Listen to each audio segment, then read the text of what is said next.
News channel के दर्शकों को केसी बिश्नोई का नमस्कार। खरी कसौटी में आज हम आपके लिए लेकर आए हैं कारगिल विजय दिवस। जरा याद करो कुर्बानी वीरों की शौर्य गाथा। बिहार में बाढ़ का प्रहार है, कहर है, इस पर हमारी रिपोर्ट देखें। कविराज राजा राम के जो स्वर हैं उनकी व्यंग्य के कवि हैं।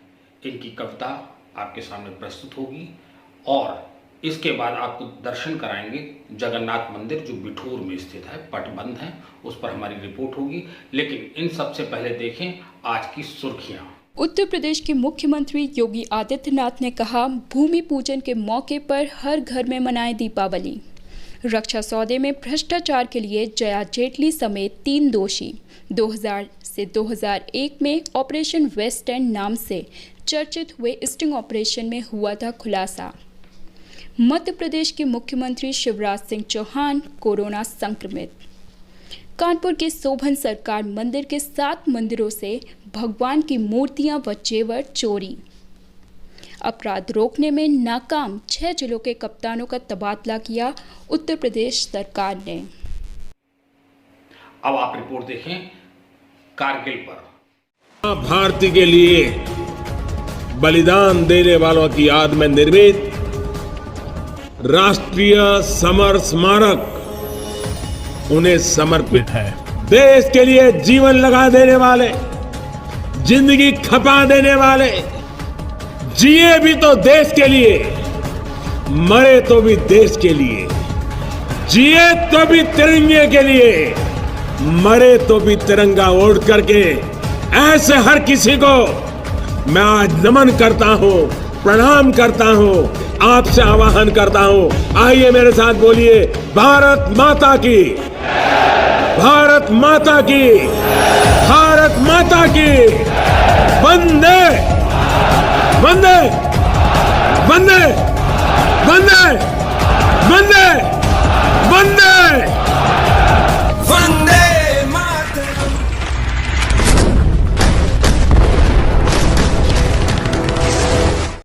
बिहार में बाढ़ का प्रहार है, कहर है, इस पर हमारी रिपोर्ट देखें।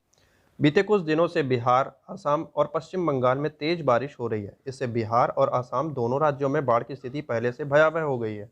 नदियां उफान पर हैं। बिहार में गंडक व कोसी सहित कई नदियां खतरे के निशान के ऊपर बह रही हैं। कई नदियों में जल स्तर खतरे के निशान से ऊपर बह रहा है। मुजफ्फरनगर और मधुबनी जैसे जिलों के मुख्य मार्ग और गलियों तक में पानी घुस आया है। इसके अलावा भी तमाम शहर पानी में डूबे हुए। बिहार और असम के साथ ही पश्चिम बंगाल को भी तेज बारिश का नुकसान झेलना पड़ रहा है। मालदा, जलपाईगुड़ी समेत कई जिलों में तेज बारिश से बाढ़ की स्थिति को और विकराल बना दिया है। वहां भी जनजीवन अस्त व्यस्त होने के अलावा बाढ़ में कई चाय बागानों को अपनी चपेट में ले लिया है। उधर मुख्यमंत्री नीतीश कुमार ने सोमवार को निर्देश जारी किया कि प्रभावितों के बीच सोशल डिस्टेंसिंग का पालन करने के लिए जागरूकता फैलाई जाए, लेकिन राहत शिविरों में और ऊंचे स्थानों पर रहे प्रभावित लोगों को समूह में यह संभव नहीं दिखता, जहां लोग अपना घर बार छोड़कर और जान बचाकर पहुंचे हैं। कविराज राजा राम के जो स्वर हैं उनकी व्यंग्य के कवि हैं। इनकी कविता आपके सामने प्रस्तुत होगी। गैली दुर्गा हेराय गैली काली, माला झुरवाए डाले घर ही में माली। वह सीता के नैहर से घुर गए नेपाली। और अयोध्या में मंदिर बने हाली हाली। और जनता से कहले बजावा लोटा थाली।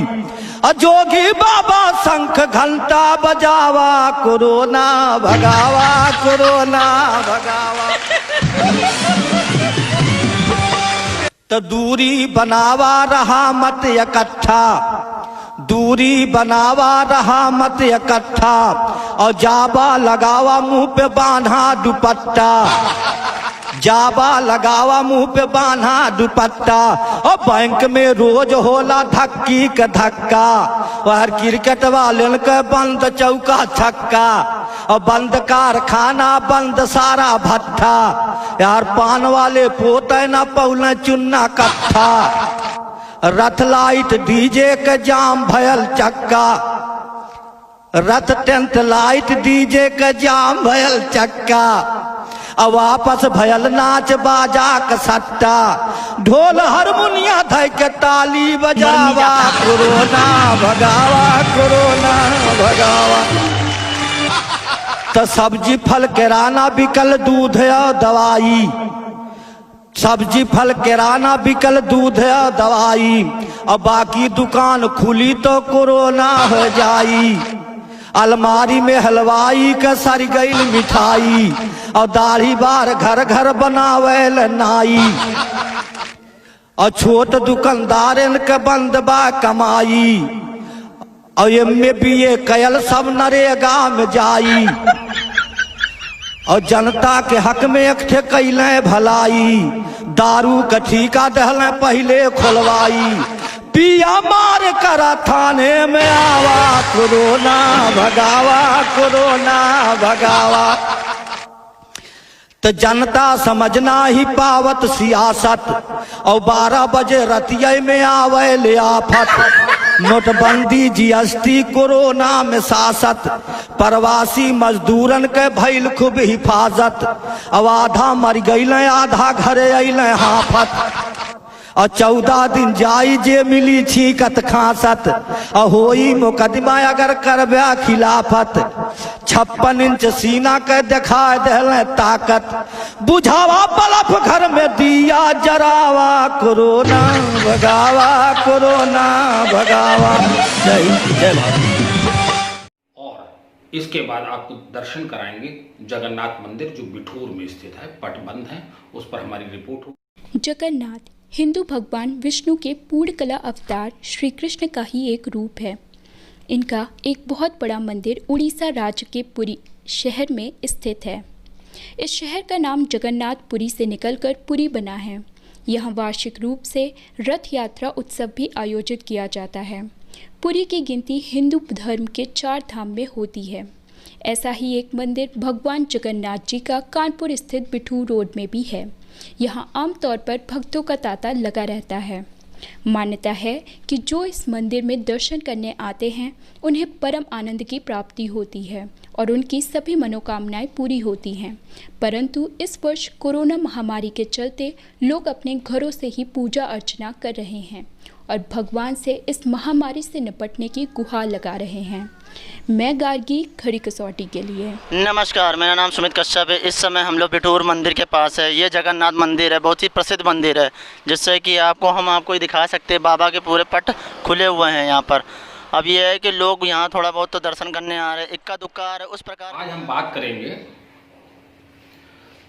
उत्तर प्रदेश पुलिस की। हमने कल बात की थी और कहा था कि उत्तर प्रदेश में अपराध बढ़ गए हैं, अपराधों पर अंकुश नहीं है। लेकिन हम बात आज करेंगे देश के तमाम विभिन्न राज्यों की, जहां प्रदेश से जैसे ही आप बाहर जाते हैं, चाहे वो महाराष्ट्र हो, चाहे वो दिल्ली हो, चाहे वो हरियाणा हो, चाहे वो और कोई स्थान हो, वहां पर अगर उत्तर प्रदेश के लोग जाते हैं तो उनके साथ एक पुलिस ऐसा व्यवहार करती है जैसे कहीं से परदेश से आ गए हैं या किसी दूसरे देश से आ गए हैं।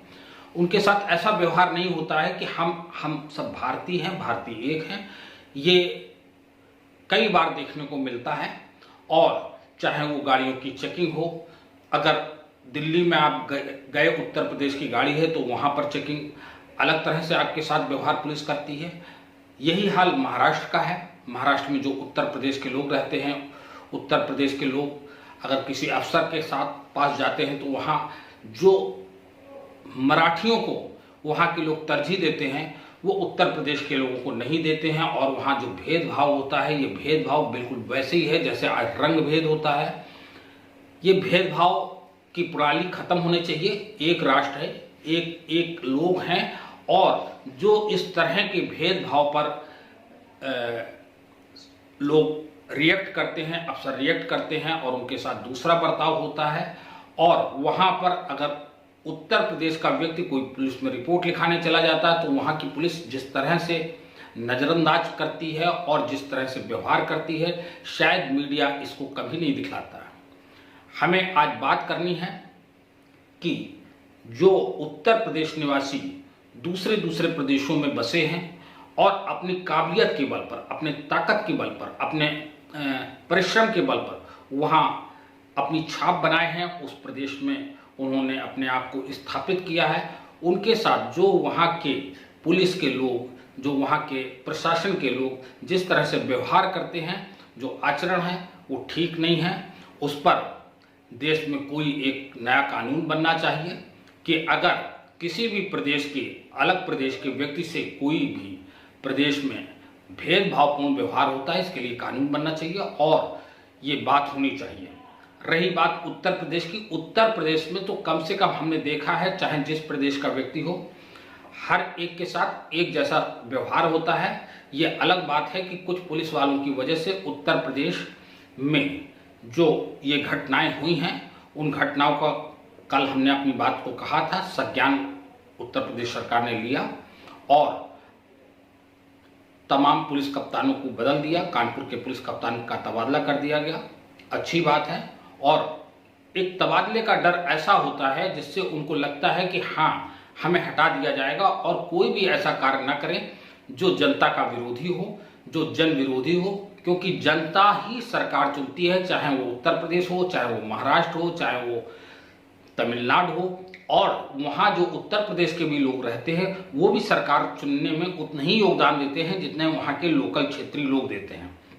अतः वहाँ की सरकारों को भी ये चाहिए कि भेदभाव अगर कोई करता है तो उसकी शिकायत को प्राथमिकता से ले और उनके साथ न्याय की प्रक्रिया एकदम सहज हो, सुलभ हो और जिससे वो अपने कारोबार को या जहाँ जो नौकरी करते हैं उसको बहुत अच्छे ढंग से कर सकें और अगर उनके साथ कोई अन्याय होता है तो उसको वो तुरंत वहाँ की सरकार देखे और निर्णय ले। कानपुर में कल हमने बताया था, जो लड़का अपहृत हुआ, अपहृत के बाद उसको मार दिया गया, उसमें किन्नर उतर आए हैं। किन्नरों ने कहा है कि अगर प्रदेश सरकार ने उनके परिवार वालों को मदद नहीं की या उसकी बहन को नौकरी नहीं दी तो हम लोग घेराव करेंगे।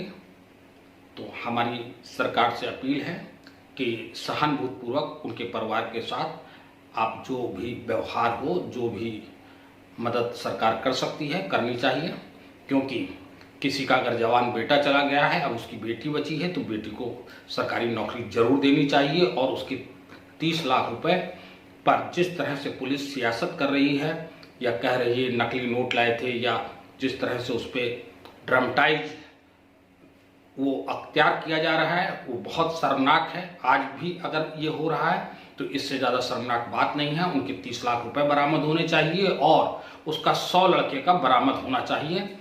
ये बहुत ज़रूरी है। इसी के साथ हम अपनी वाणी को विराम देते हैं, फिर मिलेंगे कल। तब तक के लिए लेते हैं आपसे विदा। नमस्कार।